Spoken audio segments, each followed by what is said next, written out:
बाप और बेटे रुल्कुस के नाम से आमीन। मसीह में मेरे अजीज भाई और बहनों, आज हमें इस बात पर सोचने की जरूरत है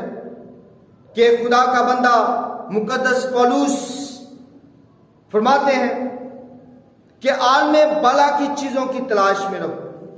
इसलिए क्योंकि आप जमीनी नहीं आसमानी हो।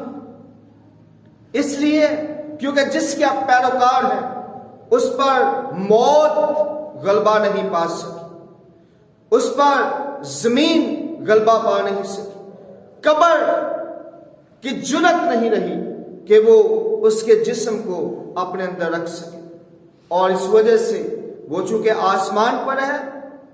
और हमें भी आसमान पर जाना है, इसलिए ध्यान आसमानी चीजों की तरफ होना चाहिए। हमारा ध्यान, हमारी सोच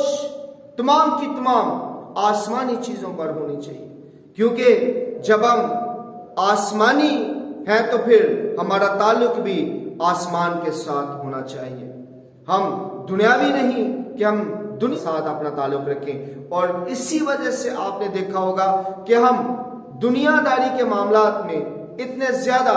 कई दफा लोग कहते हैं कि ये जो मसीही हैं इनका जो तरीकेकार है या ये जो मसीही हैं ये उस तरह से नहीं करते हैं, इनको नहीं बताया जाता कि कहाँ पे जाना है तो क्या करना है, वॉशरूम में जाना है तो क्या करना है, खाना खाना है तो क्या करना है, इसके लिए क्या करना है, उसके लिए क्या करना है, क्योंकि हम दुनियावी नहीं हैं, हम आसमानी हैं। हमें आसमान पर जाने के तरीके बताए जा रहे हैं, आसमान पर जाने के मतलब समझाया जा रहा है कि आप आसमान में कैसे दाखिल होंगे। तो आज आपको ये सोचना है कि आप आसमान की बादशाही में कैसे दाखिल